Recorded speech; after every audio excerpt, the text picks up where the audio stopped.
ओम ब्रह्मा मुरारी त्रिपुरांतरकारी भानु शशि भूमि सुधो बुधश्च गुरुश्च शुक्र शनि राहु केतव सर्वे ग्रह शांतिकरा भवन्तु। नमस्कार, स्वागत है आपका आचार्य वाणी में। मैं आचार्य डॉक्टर विक्रमादित्य आपके साथ हूँ। आज का विषय हमारा है कि राहु ग्रह जो हैं वो परिवर्तन की तरफ जाएंगे तो आपके लिए क्या करेंगे। राहु का महापरिवर्तन होने का योग बनने वाला है। 2025 में राहु का महापरिवर्तन होगा। महापरिवर्तन इसलिए बोल रहे हैं क्योंकि चंद्रमा जगह होते हैं हर 2.5 दिन बाद बदल जाते हैं। सूर्य 1 महीने बदलते हैं। बुध जो है वो 20 से 25 दिन में बदल जाते हैं। शुक्र जो है वो भी इतने 20 से 25 दिन में परिवर्तन का योग बना लेते हैं। मंगल 3-4-1.5 महीने में बदल जाते हैं या 2 महीने में बदल जाते हैं। लेकिन जो राहु हैं वो 1.5 साल में परिवर्तन का योग बनाते हैं और वो परिवर्तन बड़ा विशेष तौर पे होता है।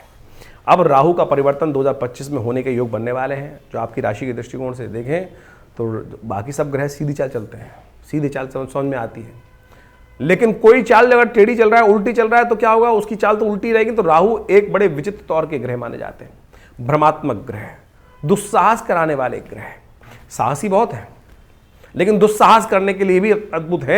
उसके लिए आपको समझना चाहिए। हम आज बड़े वृहद रूप से, बड़े रूप से आपको राहु का संपूर्ण प्रभाव बताने वाले हैं, समझाने वाले हैं और आपकी राशि के दृष्टिकोण से क्या कुछ प्रभाव होने वाला है अभी और जब परिवर्तन करने के बाद क्या प्रभाव होगा वो भी समझाने वाले हैं। उसको सही से समझ लीजिए। राहु जो है इस वक्त आपकी राशि के दृष्टिकोण से 5वें भाव में चल रहे हैं और 5वें भाव में जो राशि पड़ी है वो है विशेष तौर पर बृहस्पति की राशि।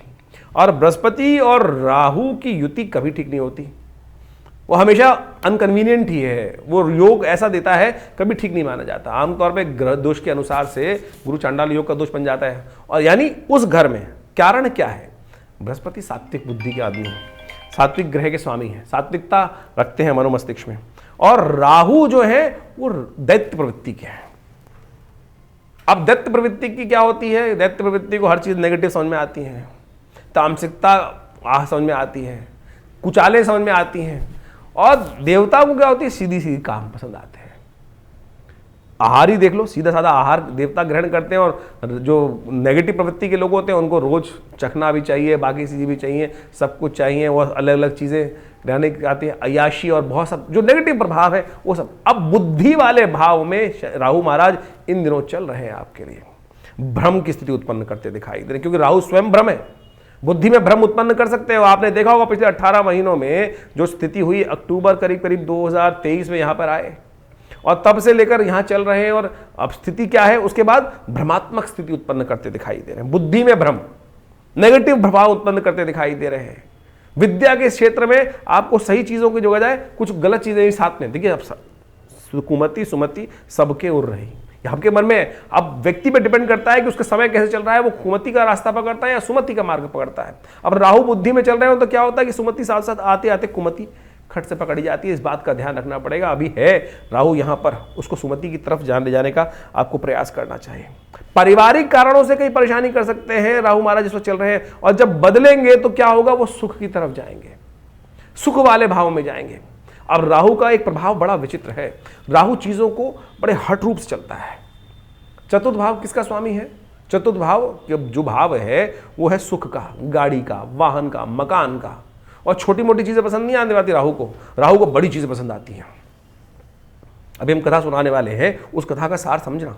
राहु ने दुस्साहस किया, भगवान की उस लीला को पहचान लिया।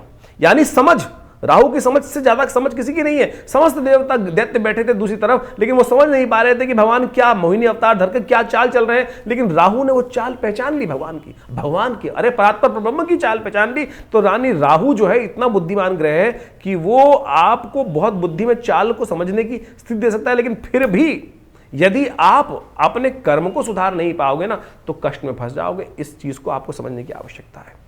राहु क्या करने वाला है, आपको बड़ी बड़ी महत्वाकांक्षा देने वाला है। जब यहां चला जाएगा, छोटा मकान है, सब कुछ है, लेकिन हमको तो बड़ा चाहिए। छोटी गाड़ी है वो पसंद नहीं है, बड़ी बड़ी गाड़ी चाहिए, बड़ा सुख चाहिए। और उस सुख की आकांक्षा में क्या कर सकता है, राहु परेशानी में डाल सकता है आपको। लेकिन राहु की दृष्टि भी जो है ना वो आपको मिस्मरिज्म की तरफ ले जाती दिखाई दी, अध्यात्म की तरफ बड़ा दिखाई दे रही। यानी रहस्य को जानने की प्रवृत्ति आपके मनोमस्तिष्क में इन 18 महीनों में राहु उत्पन्न करता दिखाई देगा। मृत्यु सबसे बड़ा रहस्य माना जाता है। बंधन वाली रहस्य जो है उनको समझाने की तरफ ले जा सकता है। नुकसान जरूर कम कराएगा, ऐसा दिखाई दे रहा है। लेकिन कहीं ना कहीं सम्मान पर दाग लगाने के योग भी राहु पहुंचा सकता है आपको। लेकिन राहु के नेगेटिव प्रभाव में जब फंस गया, दुस्साहस जरूर, ये साहस को बड़ा अद्भुत कर सकता है, करने वाले का योग बना रहा है राहु। क्योंकि राहु चतुर्थ भाव में जब जाएगा तो खास तौर पे अपने सुख को प्रपादित करने के लिए आप बहुत जी तोड़ मेहनत की तरफ प्राप्त करें। इससे पहले समझें कि राहु का प्रभाव है क्यों ऐसा, वो पुरानी समझा सकते हैं आपको। लोग समझते नहीं है कथाओं को, यदि समझे में हम आपको एक कथा समझाते हैं, वो कथा क्या है, राहु की उत्पत्ति, उस कथा की प्रवृत्ति को समझकर आपको समझ में आएगा कि राहु का कैरेक्टर क्या है, क्योंकि तभी आप उसके निदान की तरफ जाएंगे। कालगणना के अनुसार से हमारे पुराणों इत्यादियों में बहुत सारी कथाएं इंगित की गई हैं। राहु, जैसा हमने आपको बताया, एक बड़ा हठी ग्रह है। आपको उसकी पुरानी कथा तो समझ में आती होगी, बहुत सारे लोगों को शायद ज्ञान नहीं है, उसके संबंध में समझ लीजिए कि राहु का प्रभाव हठी क्यों है। कहा जाता है संसार के अंदर विशेष तौर पर समय समय पर विभिन्न घटनाएं घटी।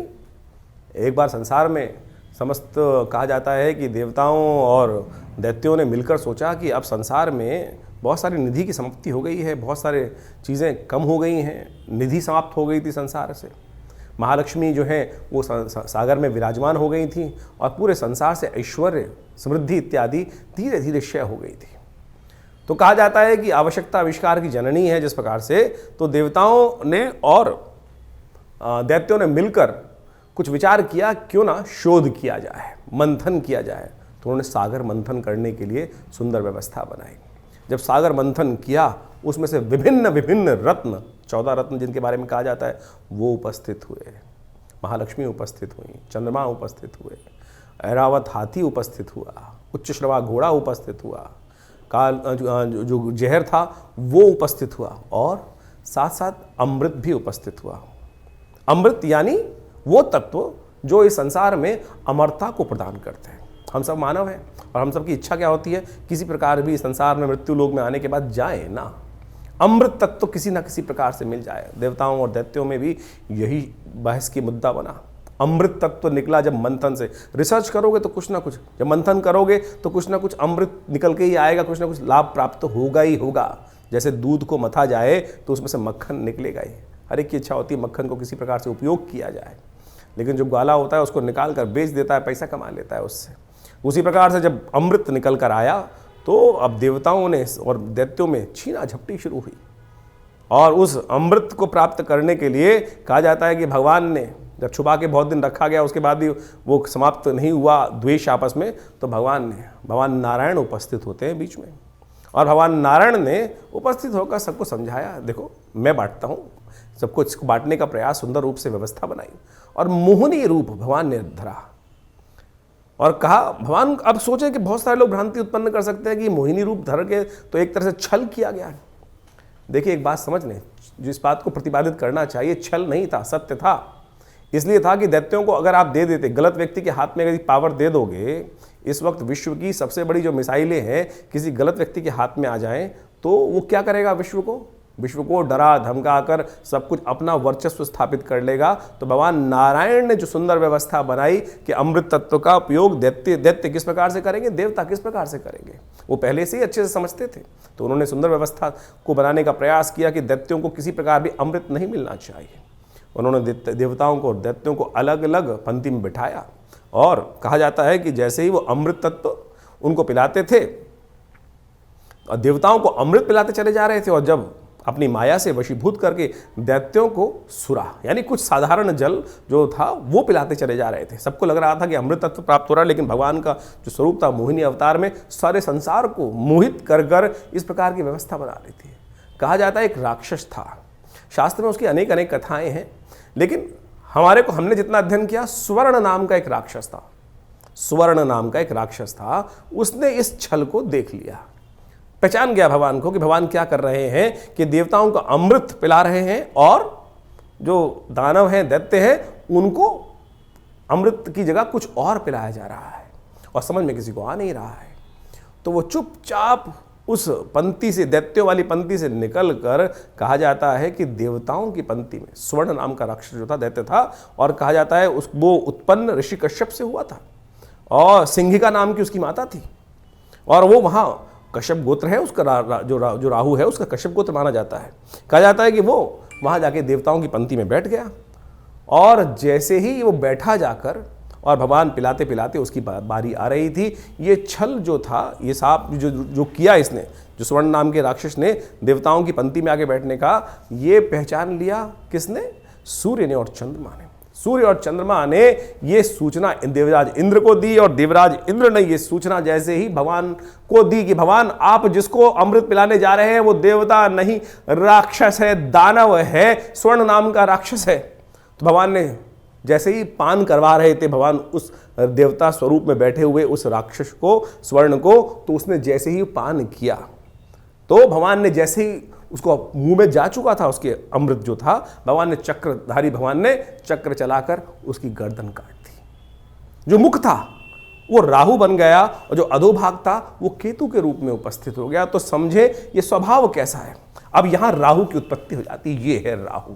राहु की हठता थी, अमृत तत्व, अमृत का पान कर चुका था तो इसलिए अमर हो गया। हमेशा बहुत सारे लोग राहु को मानते नहीं है कि ग्रह है। अरे भाई वो वास्तविक छाया नहीं, वास्तविक सत्य है, हठी है। आपकी राशि में जिस प्रकार का प्रभाव उत्पन्न करेगा आपको समझना चाहिए। ये पुरानी कथाओं को आदि भौतिक आदि दैविक रूप से यदि आप उसको सत्य को समझ लें तो जीवन में उस वास्तविकता को क्या प्रभाव उसका होगा, यहीं से प्रभाव निकल कर आएगा।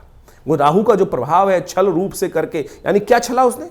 अपने उस मंतव्य को पूर्ण करने के लिए उस राक्षस योनि से हटकर देवताओं की पंक्ति में जाकर बैठ गया और भगवान तक को, सोचें कितनी बड़ी सुंदर ये कथा क्या समझा रही है कि भगवान तक को, यहां भगवान ने नहीं छला, यहां भगवान तक को छलने के लिए राहु उपस्थित हो गया। तो राहु इस प्रकार का ग्रह है कि जो आपको किसी भी धर्मात्मा व्यक्ति को छल सकता है अपनी हठता को पूर्ण करने के लिए। तो इस भाव को समझें कि राहु क्या प्रभाव आपके जीवन में उत्पन्न कर रहा है। ये हमने जो राहु का ग्रह का प्रभाव आपको बताया ना कि आपकी राशि के अनुसार से आपकी जन्मपत्री में किस भाव में कहां बैठकर किस प्रकार का प्रभाव उत्पन्न करेगा, क्या कराएगा आपके लिए। तो सत्य रूप में इस कथा को हमने इसलिए उपस्थित किया है कि वो आप समझ सकें राहु का प्रभाव नेगेटिव भी होता है, पॉजिटिव भी होता है। हर व्यक्ति के अनुसार से ऐसा नहीं है कि नेगेटिव ही होगा। तो आपकी राशि के अनुसार से जो प्रभाव हमने समझाया है उसके लिए आपको सही रूप से कुछ उपायों की आवश्यकता है। तो वृश्चिक राशि वालों, अभी आपने ये राहु की जो पौराणिक कथा है उसको समझने का प्रयास किया, हमने समझाने का प्रयास किया। और राहु महाराज का जो महापरिवर्तन है आपकी राशि के दृष्टिकोण से 1.5 साल के लिए जो परिवर्तन, 18 महीने के लिए जो परिवर्तन है वो आपके चतुर्थ भाव में जो होगा किस प्रकार का सुख देगा। सुख की आकांक्षा प्राप्त करने के लिए, बड़ी चीजों को प्राप्त करने के लिए बहुत बड़ी महत्वाकांक्षा, साहस, अद्भुत उद्वेग करने का रास्ता आपके लिए बनाता दिखाई देगा राहु का महाराज का प्रभाव यदि समझें। और खास तौर पर आपके अपने घर के बनने का माहौल बन सकता है। ये यदि आपकी प्रवृत्ति मन में आ गई तो दुस्साहस के रूप करें, कैसे भी करें, ये न के प्रकार ये 18 साल बाद राहु का महापरिवर्तन आया है और ये उस सुख को देने के लिए रास्ता बना सकता है। उसके लिए आपको करने होंगे कुछ खास उपाय है।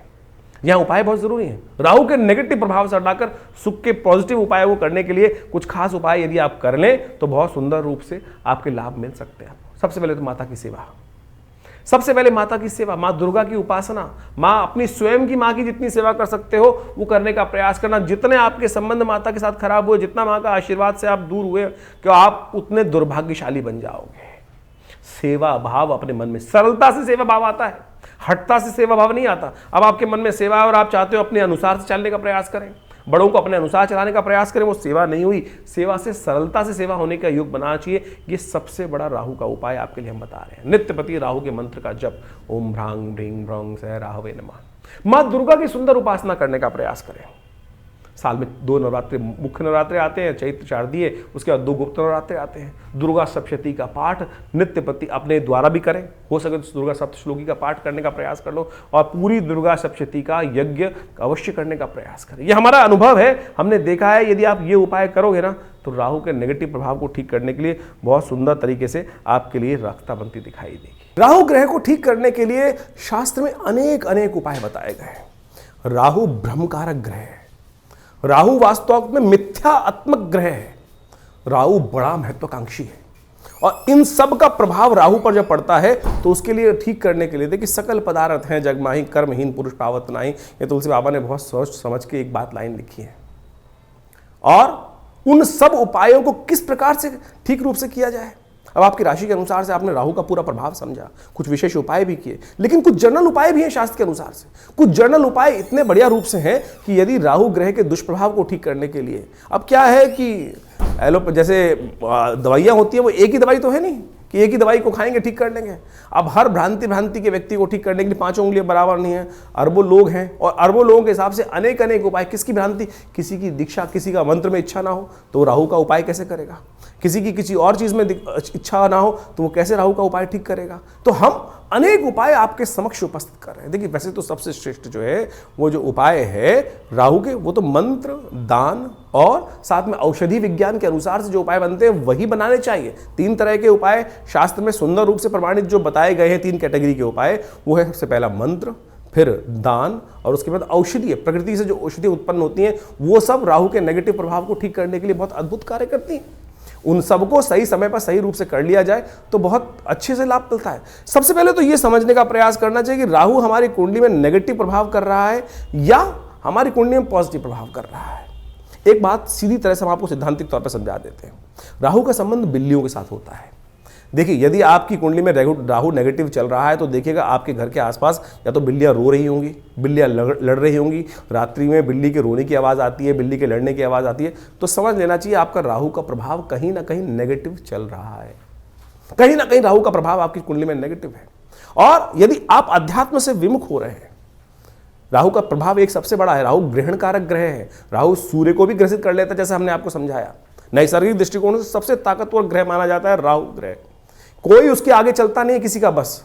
यानी सबसे ज्यादा प्रभाव क्या होता है? सूर्य का ग्रह का प्रभाव होता है। सूर्य किसी हर ग्रह को अस्त कर सकते हैं, लेकिन राहु जिसको छायात्मक ग्रह रूप में माना जाता है, कई लोग तो मानते भी नहीं है। बहुत सारे लोग ये भ्रांति उत्पन्न करते हैं राहु ग्रह थोड़ी है, छाया है वो तो।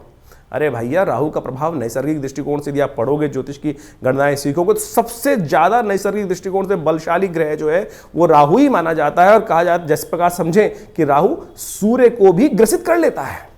अभी हमने आपके समक्ष जो कथा उपस्थित करी, सूर्य राहु, जो राहु है वो सूर्य और चंद्र, क्योंकि उनकी आपस में परम शत्रुता है। राहु के 3 शत्रु माने जाते हैं वैसे तो।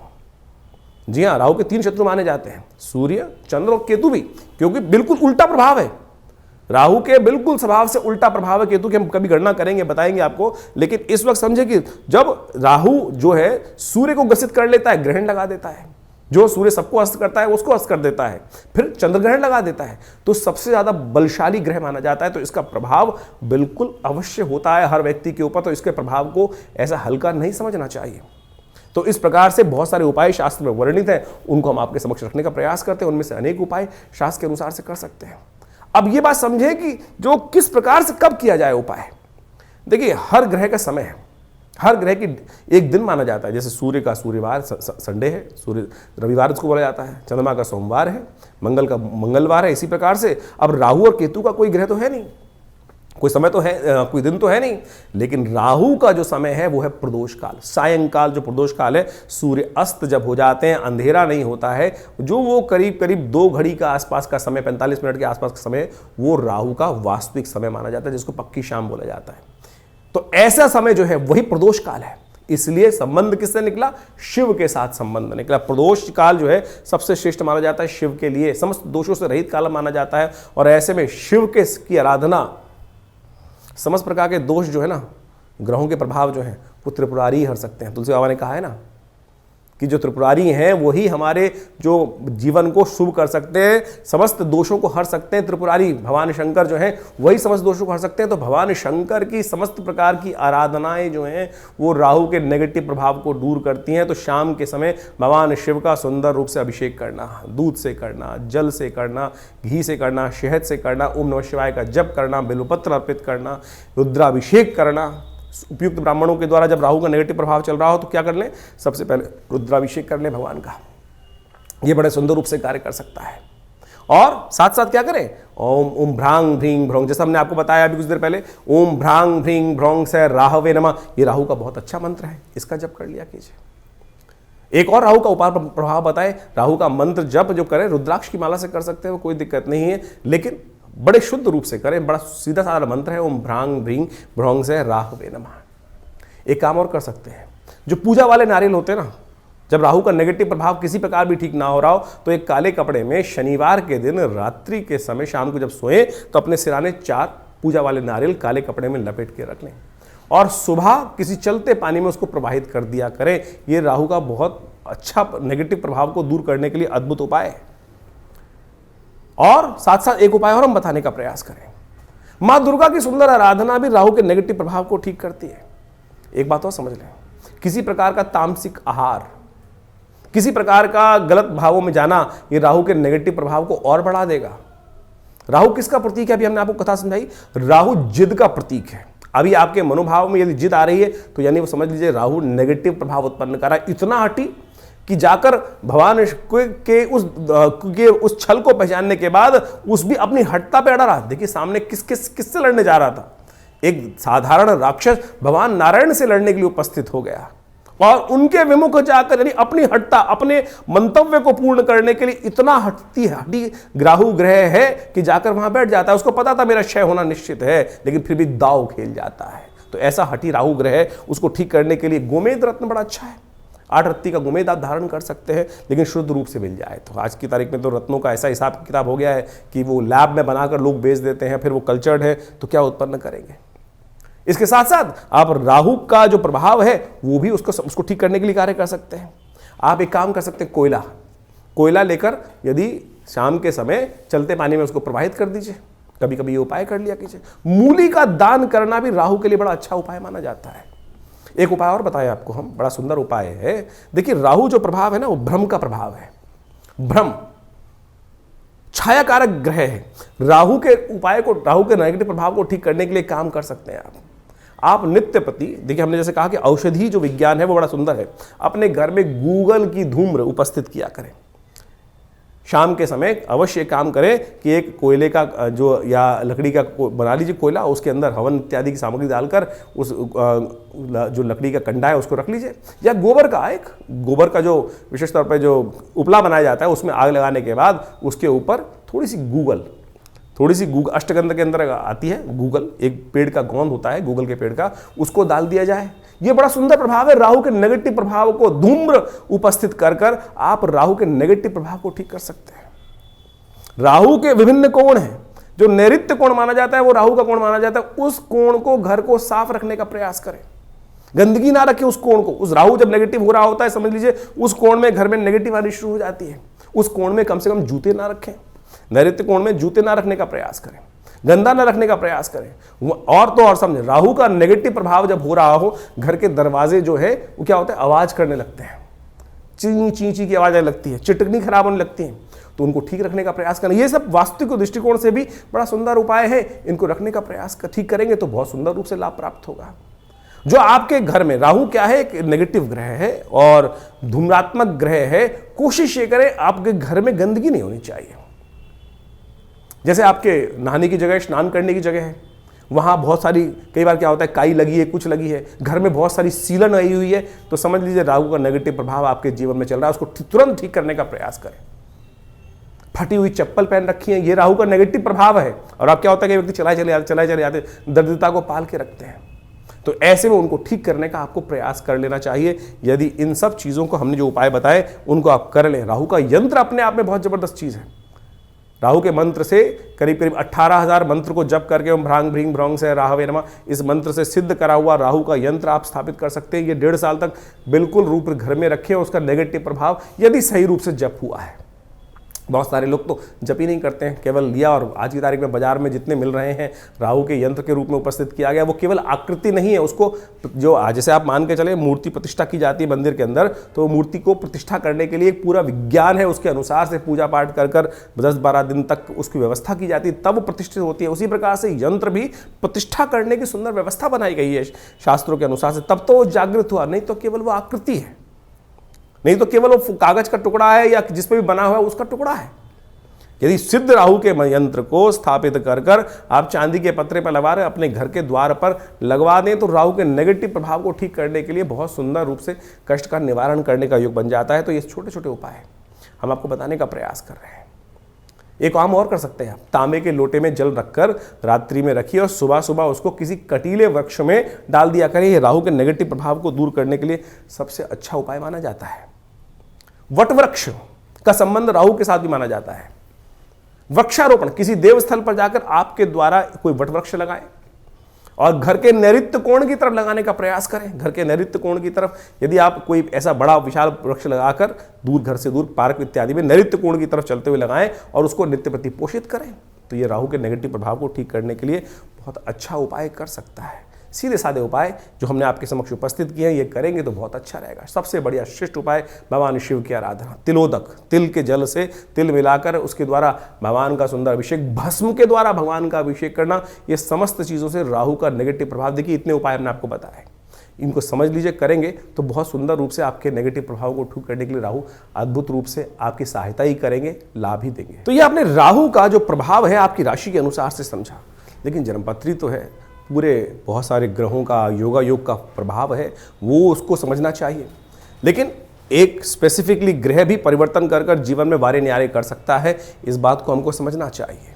जन्मपत्री जो है बहुत ही वृहद वर्णन है ज्योतिष का, और उनमें अनेक योग आपकी जन्मपत्री में बने होते हैं, और जिनको विभिन्न शास्त्रों में, पाराशर, जैमिन इत्यादि विभिन्न ऋषियों ने, विभिन्न संतों ने समय समय पर ज्योतिष के जो प्रकांड पंडित थे उन्होंने उपस्थित किया है। और उन सब ग्रहों की स्थिति को समझकर, यदि उन ग्रहों की स्थिति को समझें और उनका प्रभाव समझें और उसका प्रभाव हमारे पर किस प्रकार का होने वाला है, हम जिस वक्त जन्म लिए हैं, हमारे जन्मपत्री में जो ग्रहों का प्रभाव है वो किस प्रकार का है, यदि उसको सही समय पर समझ लिया जाए तो आने वाले समय को सही से समझकर जीवन के बहुत सारे कष्टों को दूर कर सकते हैं। कई बार क्या होता है कि जब भाग्य में बहुत कुछ कष्ट लिखा होता है तो हम सही जगह पहुंच नहीं पाते हैं। इसलिए भाग्य को, ज्योतिष विज्ञान जो है, ज्योतिष को विज्ञान कहा जाता है, ज्योतिष को शास्त्रों में जो विज्ञान की बात की गई है, देखिए सोचें कि आज नासा की जो गणना है वही हमारे ज्योतिष शास्त्र की गणनाओं को बिल्कुल मैच करती हैं। चाहे वो ग्रहण का प्रभाव हो, चाहे वो ग्रहों की दूरी हो, चाहे वो ग्रहों की गति हो, चाहे वो ग्रहों का जिस प्रकार से अस्त होना, दिखाई देना, किस प्रकार का योगा योग बनना है, कब, आज नहीं 100 साल बाद का भी गणना ज्योतिष शास्त्र के अनुसार से बताई जा सकती है, और वो बिल्कुल एग्जैक्टली मॉडर्न एस्ट्रोनॉमी के पॉइंट ऑफ व्यू से बिल्कुल एग्जैक्ट बैठती हैं। तो आप इस बात को सत्य रूप में समझ लें कि ज्योतिष के प्रकांड पंडित जिन्होंने इस संपूर्ण ज्योतिष विज्ञान की संरचना अनादिकाल से करी, अनादिकाल से, कोई इसको गणना की जाए कि 100 साल, 500 साल पहले, 1000 साल पहले या 2000 साल पहले, नहीं, अनादिकाल से भारत के अंदर वेद विज्ञान के अनुसार से जो सृष्टि संवत लिखा गया है वो करोड़ों में है, और उसके अनुसार समझ सकते हैं कि हमारी काल गणना बिल्कुल एग्जैक्ट कहाँ से रही। हम विकसित थे, विकसितता की तरफ चलते चले जा रहे हैं, और ज्योतिष की महत्ता इसी बात से प्रपूरित हो जाती है कि ज्योतिष की जो गणनाएं हैं वो बिल्कुल आज मॉडर्न साइंस के अनुसार से एग्जैक्ट बैठती हैं।